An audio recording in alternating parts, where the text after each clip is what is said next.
हम अपने राष्ट्र के लिए फांसी का फंदा स्वीकार करते हुए महापुरुषों को देखा है, जिन्होंने प्राणों की आहुति दे दी हमारे देश के तिरंगे की रक्षा के लिए। ये भी स्वाभिमान के अंतर्गत आएगा, क्योंकि अपने प्राणों को न्यौछावर करके धर्म की, राष्ट्र धर्म की रक्षा के लिए। तो ये भी एक अभिमान, वंदे मातरम बोल करके और फांसी का फंदा चूमकर भगत सिंह आदि। जब चंद्रशेखर आजाद जी ने देखा हमारे पास गोली नहीं रह गई तो अपने को शूट कर लिया, अपने राष्ट्र के लिए, अपने धर्म के लिए, स्वधर्म के लिए, उसको स्वाभिमान।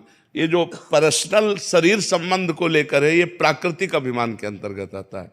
जो पारिवारिक संबंधों में उसे स्वाभिमान नहीं कहते, उसे अभिमान ही कहते हैं। उसे सुधारना चाहिए। उसका निराकरण कैसे करें?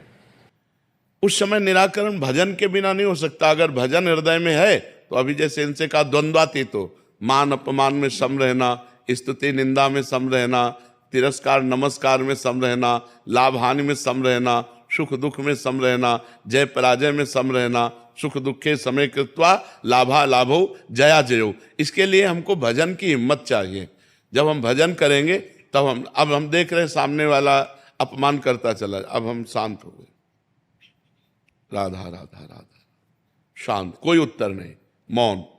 ये क्षमता होती है, इसे बल कहते हैं। ये अध्यात्म बल के द्वारा सहा जा सकता है, अन्यथा तो बहुत कठिन है।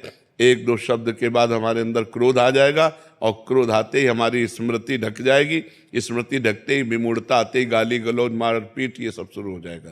तो हमें लगता है नाम जप करके अध्यात्म बल को हम हृदय में धारण करें और गंभीर बने। उसे स्वाभिमान नहीं कहते। स्वाभिमान धर्म, राष्ट्र, भगवान, आत्मस्वरूप को लेकर के होता है। स्व शब्द आत्मस्वरूप के है, स्वरूप, स्वरूप आत्मा को कहते हैं। शंकर सहज स्व रूप संभारा, लाग समाधि अखंड पारा, स्व भगवत तत्व को कहते हैं।